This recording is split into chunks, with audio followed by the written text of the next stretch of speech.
When I found the deed in his safe, my hands were trembling so badly I could barely hold the paper still.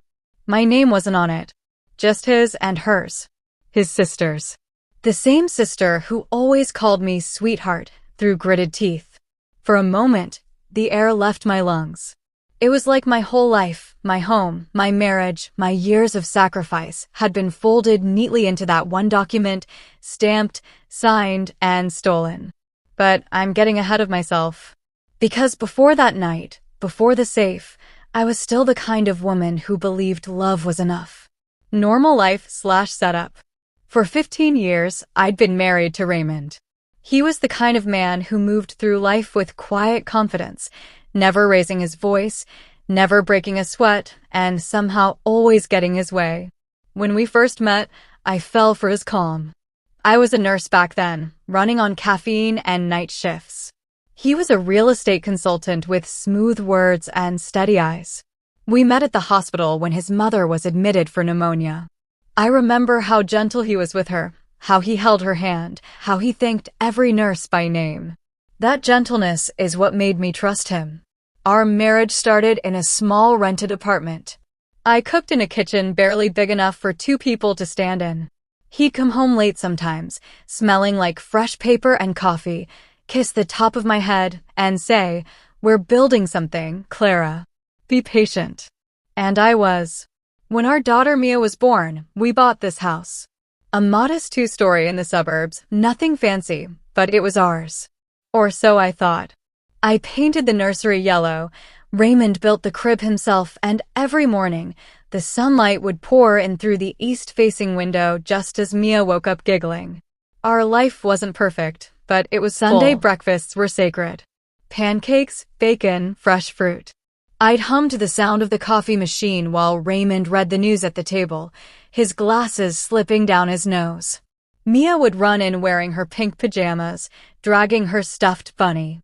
Those were the mornings that felt eternal. Ordinary, safe. The kind of peace you don't realize you're standing in until the storm arrives. The first clue/suspicion. It began subtly, like a slow leak you can't see but can feel. One evening, Raymond came home later than usual. He looked tired, distracted. His tie was loose and his phone buzzed twice before he silenced it. I asked, "Long day?" He smiled faintly. "Yeah, meetings. You know how it is." But there was something different about his smile. It didn't reach his eyes. Over the next few weeks, I noticed changes. He'd lock his office door when he worked from home, something he never used to do. His laptop password changed. He started keeping his briefcase close, even when he went to the bathroom. One night, while putting Mia to bed, I overheard him on the phone. His tone was low, careful.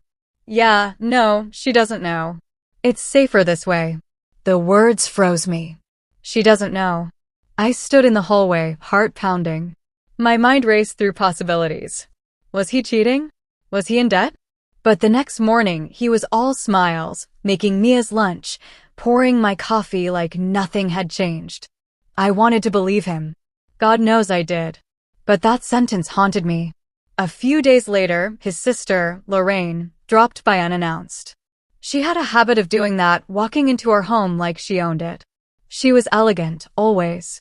Expensive perfume, perfect hair, a smile that never quite reached her eyes. She'd say things like, "Clara, you're such a good wife. Raymond's lucky to have someone." Simple. That word, simple, used to sting. But I learned to swallow it with a smile. That afternoon, she and Raymond spoke in hushed tones in his office. When I passed by, the door shut instantly. I told myself it was just business. They'd always been close since their parents died young.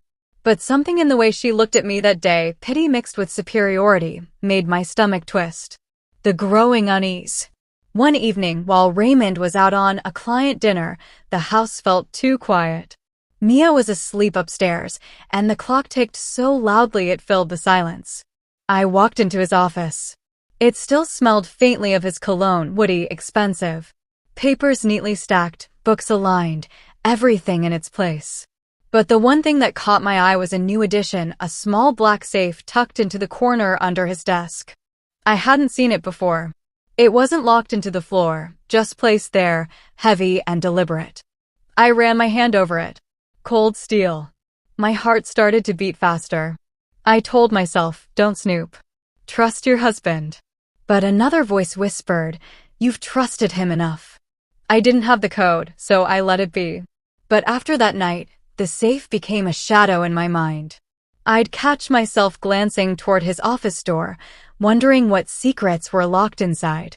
Then came the night that changed everything. Raymond had gone on a business trip to Atlanta for 3 days. It wasn't unusual, but this time, Lorraine was unusually cheerful.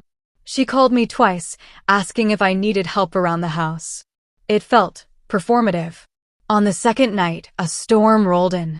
Heavy rain, wind scraping against the windows. Mia had fallen asleep early, so I sat in the living room, staring at the flickering TV. And then I heard it. A faint beep. Coming from his office. I followed the sound, and there it was, the safe, its small light blinking red, as if waiting for someone to enter the code. My pulse quickened. I hesitated, staring at it in the dim light. My fingers brushed the keypad. It was irrational, but I tried something. Our wedding anniversary. 1-2-0-8. The light turned green. It clicked open. Inside, among stacks of papers and envelopes, was a single brown folder. Labeled Property Documents, Ridgeview House. That was our home. I pulled out the papers, my breath shaking. And that's when I saw it, 2 names on the deed. Raymond Cole. Lorraine Cole. Not me. Not Clara. Just them. I stood there frozen, listening to the rain hammer against the windows, the thunder rolling like judgment. The room felt smaller, the air heavier. My name, the woman who cleaned this house, cooked in it, raised a child in it, was nowhere to be found. I sank into his chair, the papers trembling in my hands. I didn't cry right away. I just sat there, staring at my husband's signature next to hers, feeling the slow collapse of everything I believed in. When I finally did cry, it wasn't loud. It was the quiet kind, the kind that shakes your whole body but makes no sound. Because deep down, I already knew this wasn't just a mistake. It was a choice. His choice. I didn't sleep that night. The papers sat on the table in front of me like silent witnesses to a crime I couldn't name. Every time I looked at them, my stomach turned. My mind kept replaying our last few years together, his quiet confidence, the secretive smiles between him and Lorraine, the phone calls he'd take outside. Everything suddenly made sense in a way I didn't want it to. By the time the sun rose, I wasn't the same woman who'd gone to bed the night before. I was done being simple. The discovery/betrayal. Raymond came home the next evening, suitcase in hand, wearing that same easy smile that used to make me melt. He set his luggage down, leaned in to kiss my cheek, but I stepped back. He looked surprised. What's wrong? I pointed to the papers on the table. You tell me. His eyes flicked to the deed, then back to me. For a second, I saw it, the flicker of panic behind the calm mask. But he recovered fast. Clara, he sighed, walking toward me, it's not what you think. I laughed.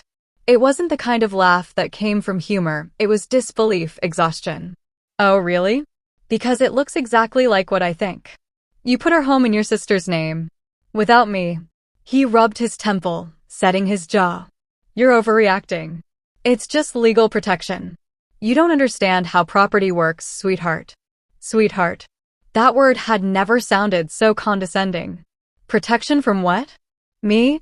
I asked quietly. He didn't answer right away. He glanced around the room like a man searching for an exit. Finally, he said, Lorraine helped me with the down payment when we bought this place. Her name had to be on it. It's just paperwork. I stared at him. You told me we paid for this together. Every paycheck, every overtime shift I worked, every night I stayed up worrying about bills, you said we were building this life together. He opened his mouth, then closed it again. The silence between us stretched like a rubber band pulled too tight. Why keep it in a safe, Ray? I whispered. Why hide it from me? His tone hardened. Because you'd never understand the logistics. You'd turn it into something it's not. That's when I realized it wasn't just betrayal. It was contempt. He didn't see me as his partner anymore. Maybe he never did. I looked at him, really looked. The man standing in front of me wasn't the same one who used to hold me in the kitchen while pancakes burned on Sunday mornings. This man was cold. Strategic. Like he'd been waiting for this conversation and was already prepared to win. I folded the papers and placed them back on the table. Then tell me one thing, I said, my voice trembling. If something happened to you tomorrow, what happens to Mia and me? He hesitated just a second too long. Lorraine would handle things, he finally said. She's family. I felt something inside me break. We're family, Raymond. But he didn't reply. He just stood there, watching me cry like I was being unreasonable for feeling hurt. The quiet aftermath. That night, I slept in the guest room. I could hear him moving around in the master bedroom, pacing, maybe rehearsing his justifications. I lay awake, staring at the ceiling, remembering every sacrifice I'd made for this marriage, the career breaks, the years of secondhand clothes, the quiet obedience I mistook for peace. I had always believed in holding a family together, no matter what. But what do you do when the person you're holding on to is the one tearing it apart? In the morning, he acted like nothing happened. Made breakfast, kissed Mia's forehead, and left for work. But his coffee mug was half empty. His suit jacket hung unevenly. He was rattled. So was I. But my fear had changed shape. It had turned into investigation. Clarity. Over the next week, I started quietly gathering information. While Raymond was at work, I called the county registrar's office. The woman on the phone confirmed it. Lorraine's name was indeed co-owner of the property. My name was nowhere. Can I be added to the deed? I asked. Only with the consent of both existing owners, she said. I thanked her and hung up, feeling sick. Later that day, Lorraine came over again. She was wearing a new gold bracelet and an air of smugness. Oh, Clara, she said, walking through my kitchen like it was hers. You look tired. Everything okay? I smiled faintly. Everything's fine. Just been thinking about property laws lately. That made her pause. I could see it. The flicker of discomfort in her perfectly lined eyes. Well, she said, recovering quickly, you don't need to worry about all that. Raymond and I have everything handled. Raymond and I. Those 3 words hit like a slap. That's when it hit me, she wasn't just his sister. She was his partner in something bigger. Financially, maybe emotionally. But definitely not innocently. That evening, I checked our joint bank account. There was a recent transfer, $25,000 to Lorraine's name. Memo, consulting. Consulting for what? She didn't work. My pulse quickened again. I scrolled through more transactions, small, quiet transfers over months. Hidden in plain sight. He wasn't protecting our family. He was preparing to leave it. The breaking point. When Raymond came home that night, I was waiting for him. The lights were dim. Dinner untouched. I sat at the table with the deed, the bank statements, and my wedding ring in front of me. Clara. Sit down, I said softly. He hesitated but obeyed. Do you know what hurts most? I asked, staring at the ring. It's not that you lied. It's that you made me doubt my own sanity every time I felt something was wrong. He rubbed his forehead. Clara, please. I cut him off. You said you loved me. You said this house was ours. You let me build a life in a place that legally belongs to you and your sister. And you call that protection. His voice rose slightly. You don't understand how business works. I stood up, my chair scraping the floor. No, Raymond. You don't understand how marriage works. The silence that followed was heavy final. I slipped my ring off and placed it gently on the table. He didn't reach for it. He just sat there, staring, as if realizing too late that the woman he'd underestimated had finally stopped pleading. That night, I packed a small bag for Mia and me. Just essentials, clothes, her stuffed bunny, my nursing certificates. As I walked through the house one last time, I felt both pain and clarity. Every wall, every photo frame whispered memories, but none of them were worth losing myself over. When I reached the door, I looked back. Raymond stood at the top of the stairs, expression unreadable. You're really leaving? He asked quietly. Yes, I said. I'm done living in a house that doesn't belong to me in more ways than one. And then I left. The first night away was quiet. Too quiet. Mia fell asleep quickly in the small motel bed beside me, clutching her bunny. I sat by the window, staring at the neon sign flickering outside, vacancy. That word hurt. Because for the first time, that's exactly how my life felt. Empty spaces where love used to live. I didn't cry though. Not anymore. I had cried enough for two people. Now, I needed to act. The plan. The next morning, I called in sick at the clinic and went straight to the bank. I asked for the branch manager, a kind older woman named Mrs. Harris who had known me for years. When she saw me, her smile faded. "Clara, dear, what's wrong?" I slid the papers across her desk, the property deed, the account transfers. "I need to know how deep this goes." She frowned, adjusted her glasses, and clicked through her computer. "Some of these transfers are labeled as business expenses for a property management firm." I blinked. "Raymond doesn't own a business." Mrs. Harris looked uneasy. "Well, he does now." I felt my chest tighten. "Under what name?" She turned the screen toward me. "Lorraine Investments, LLC. Lorraine. Lorraine and Raymond." I had to study myself. The room started spinning. They'd started a company together, using our joint savings. "Can you print these statements for me?" I whispered. She nodded quietly. When she handed me the papers, she said something I'll never forget. "Sometimes, dear, when people show you who they are, it's mercy, not cruelty." The lawyer. The next stop was a lawyer's office, an old colleague's recommendation. His name was Daniel Kim. Sharp suit, calm voice, and eyes that miss nothing. I told him everything, the hidden deed, the transfers, the company name. When I finished, he sat back, tapping his pen against the desk. "Clara, this isn't just betrayal. It's fraud." I stared at him. "Fraud." He nodded. "If he used marital funds to build a company under another person's name, even a family member, without your consent, that's financial misconduct. You could sue for your share, plus damages." I swallowed hard. I just wanted the truth. Not a war. Daniel leaned forward. "Sometimes, the truth is war."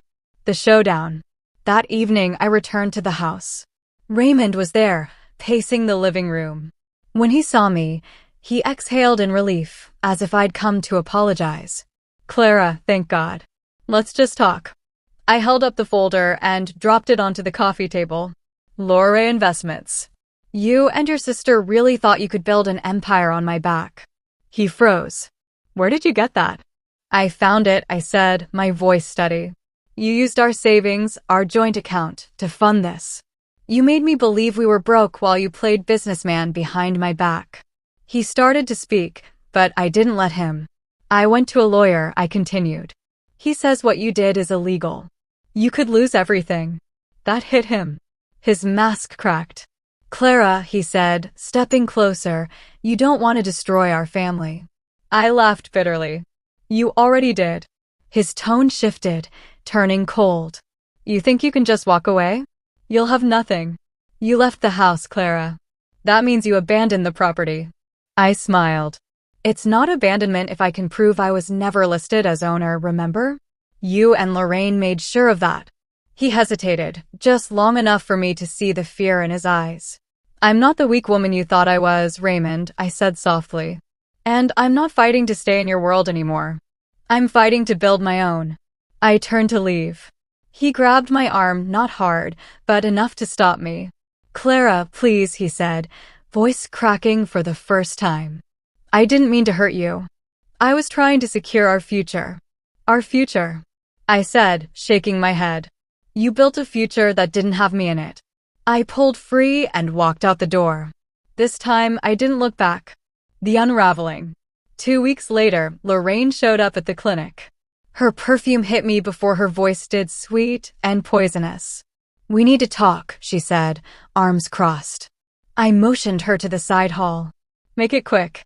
"You think you're so smart," she hissed. "Raymond's been a wreck. You're tearing this family apart." I almost laughed. "Family? You mean the business partnership you and my husband started behind my back? Her expression flickered. You don't understand. I understand perfectly, I said. And you'll understand too, once the lawyer's letters arrive. She paled. You're suing us? Not us, Lorraine. Just him. You're welcome to testify if you'd like to save yourself. Her jaw clenched, and for a moment, I saw it, fear. Then she turned and stormed off. Later that week, Daniel called me. They're folding the company, he said. Looks like your husband's sister bailed first. She doesn't want to be tied to this legally. I exhaled slowly. So it's just him now? Yes, Daniel said. And I recommend we move forward with separation and asset recovery. I agreed. But quietly, in my heart, I'd already let go of more than just the marriage. I'd let go of the illusion. The new beginning. Months passed. The divorce papers were filed, the company dissolved, and the house, my home, was sold. I used my share of the settlement to rent a small apartment near the lake. Nothing fancy. Just clean, bright, and peaceful.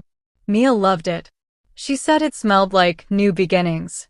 Sometimes, on weekends, I'd sit on the balcony with my coffee, watching her draw on the patio floor with chalk. And when she looked up and smiled, I realized something. I may have lost a husband, but I found something far more precious myself. The final encounter. One rainy afternoon, months later, Raymond showed up at the clinic. He looked older, defeated. He waited by the nurse's desk until my shift ended. When I walked out, he said softly, "You look good, Clara." I nodded. "You look tired." He sighed. "I just wanted to say I'm sorry. For everything." I studied him for a long moment. I believed him in a way. Not because he'd changed, but because he finally realized what he'd lost. "I hope you find peace, Ray," I said quietly. I already did. Then I turned and walked out into the rain. For the first time in years, it didn't feel cold. Sparkle's ending voiceover for Auntie May, style narration. Sometimes, love doesn't leave all at once. It fades, piece by piece, every time someone lies to your face and calls it protection. I thought losing him would break me. But the truth is it set me free. Because the moment I stopped fighting to be loved by him, I started remembering how to love myself. 3 months after the divorce was finalized, life began to breathe again. The silence that once felt suffocating now sounded like peace. I'd started volunteering on weekends, teaching art therapy at a women's center downtown. Most of them were rebuilding their lives too, from heartbreak, abuse, or betrayal. In every brushstroke and broken voice, I saw pieces of myself reflected back. But I didn't expect him to come back into my life the way he did. The newspaper article. It was a Tuesday morning. I was sipping coffee, scrolling through local headlines, when a familiar name stopped me cold. Former contractor Raymond Ellis under investigation for fraudulent dealings. My breath caught. The article was short, factual, emotionless. It said the company Lorray Investments had mishandled client funds. Multiple families claimed deposits were taken for renovation projects that never began. Apparently, Raymond had tried to rebuild the business in his own name after the divorce, and failed spectacularly. My stomach twisted, not from satisfaction, but sadness. There was a photo attached. He looked smaller somehow, sitting on the courthouse steps, head lowered, reporters shouting questions he didn't answer. Mia saw the headline too. She was sitting at the kitchen counter, drawing as usual, but her eyes lifted to the screen. "Mommy, is that Daddy?" I hesitated. "Yes, baby. That's him." "Did he do something bad?" I swallowed the lump in my throat. "He made some mistakes. Grown-up mistakes." She tilted her head, thoughtful. "Will he go to timeout?" That made me smile sadly. "Something like that." The world watching. It spread quickly, local gossip, social media, neighborhood whispers. People love to build their own versions of truth. Some said Raymond had always been shady. Others said he'd been led astray by bad partners. A few even asked me if I'd known. I didn't bother correcting anyone. Some truths don't need to be defended, but what surprised me most was Lorraine's silence. She disappeared completely, deleted her social accounts, moved out of state. A mutual acquaintance told me she'd turned on him in court, giving testimony that spared her but left him cornered. I should have felt vindicated. Instead, I just felt tired. Because revenge, as sweet as it sounds in the dark, never truly fills the emptiness betrayal leaves behind. The unexpected visit. One rainy afternoon, as I was closing up the clinic, a young woman walked in. Late 20s, nervous smile, holding a folder. "Mrs. Ellis," she asked softly. "It's Ms. Now," I said gently. "Can I help you?" "I'm from a local housing fund," she said. "We're setting up community housing projects for women and children, victims of financial abuse and displacement." I felt my heart catch. "That's important work." She nodded. "We've heard about your story, about how you rebuilt after what happened. We'd love to have you share it at one of our events." For a moment, I just stood there, speechless. Me? The woman who once hid in a motel with her child and a suitcase, now being asked to speak. I smiled. I'd be honored. The speech. The event was held in a small community hall, nothing fancy, just warm lights, folding chairs, and faces full of quiet strength. When it was my turn to speak, I stood behind the podium and looked around. There were maybe 40 people, but I felt like I was speaking to my past self, sitting somewhere in that crowd, afraid and unsure. I took a breath and began. A few years ago, I thought love was about loyalty, about standing beside someone no matter what. But loyalty without truth isn't love, it's captivity. The room fell completely still. I found out my husband had hidden things from me, money, property, lies dressed as protection. And when I confronted him, I realized the worst part wasn't the betrayal. It was that I had stopped recognizing the woman. I'd become quiet, cautious, small. Someone in the front row started to cry softly. So I left. Not because I was brave, but because I couldn't live another day pretending not to know the truth. And somewhere between the court hearings, the moving boxes, and the long nights alone, I realized something powerful. You don't heal by getting even. You heal by getting free. When I finished, there was a long pause. Then, slow applause, the kind that comes from shared pain and understanding. Afterward, a few women came to hug me. One said, "You gave me the courage to finally leave." That night, I went home lighter. Not proud. Just peaceful. The letter. A few weeks later, I received an envelope in the mail. No return address, just my name in familiar handwriting. It was from Raymond. I sat by the window as the sun set and opened it. "Clara, I don't expect forgiveness. I just wanted you to know, you were the best thing in my life. I thought money would give us stability, but all it did was make me lose sight of what mattered. I see you on the news sometimes. You look happy. You deserve that. Tell Mia I love her if you can. I understand if you won't. Raymond." I folded the letter and placed it in a small box with a few old photos, pieces of a life that once was. Then I whispered, "I forgive you. Not for him, but for me." The quiet peace.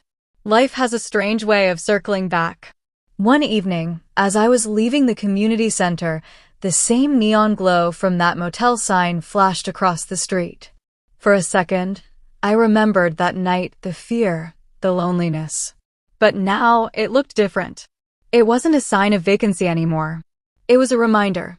This space has been filled again. With truth. With peace. With love, the real kind. Sparkles Auntie May. Style closing voiceover. Sometimes, the things that break us are the very things that build us into who we're meant to be. I used to think forgiveness was weakness. But now I know it's freedom. Because peace doesn't mean forgetting what happened. It means no longer letting it control your heart. Tell me, if you were in my place, would you have forgiven him? Or would you have made him pay?